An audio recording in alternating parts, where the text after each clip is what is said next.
Eyewitness Noontime, a big settlement and payback in the 38 Studios debacle. Rhode Island state leaders announced a settlement deal just this morning. Two of the biggest creditors the state was suing over their roles in crafting the loan are now paying $26 million. Eyewitness News' team coverage for you this noontime.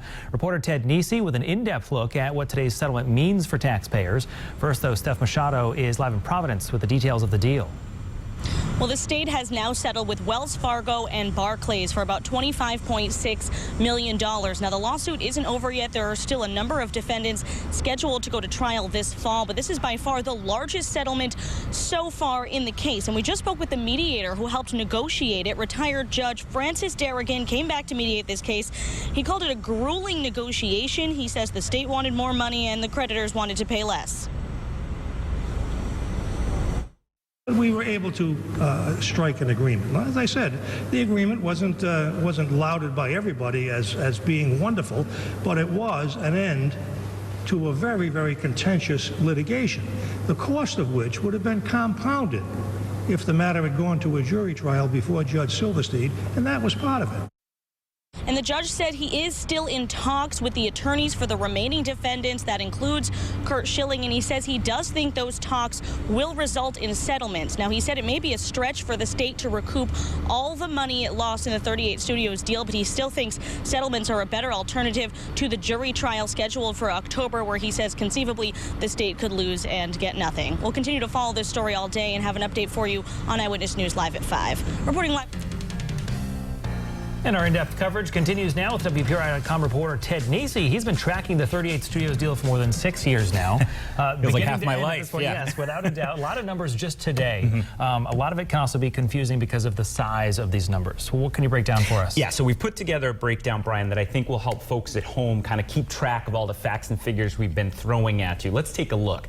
So when 38 Studios collapsed back in 2012, Rhode Island taxpayers, you might remember, were left on the hook to pay $89 million to bondholders who loaned the state money for the company. And that's when Governor Chafee filed suit against some of the architects of the deal. He wanted to recoup some of that money. So today's announcement is the third settlement agreement reached with some of the 14 defendants Chafee sued. Altogether, including today's settlement, those defendants have agreed to pay about $42 million to the state. But taxpayers don't get all that money because you have to pay lawyer fees and other costs first. So when you subtract that, taxpayers will receive about $34 million of the settlement to help pay the 38 Studios bonds.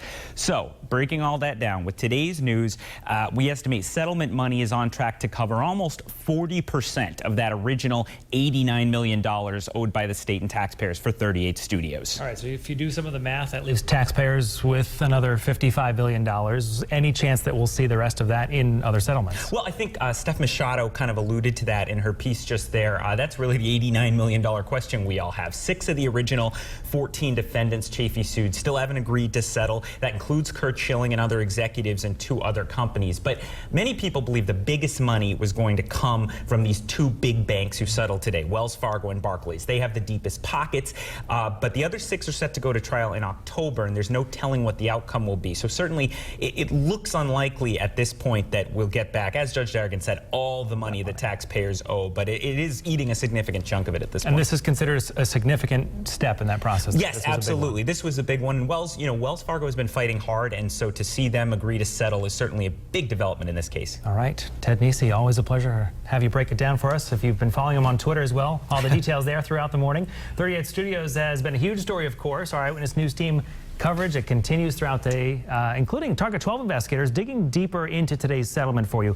They'll be digging deep in today's deal, breaking down more of the numbers, and also looking ahead to what's left following the failed deal. All of it tonight, starting on Eyewitness News Live at 5, and of course all day online at WPRI.com.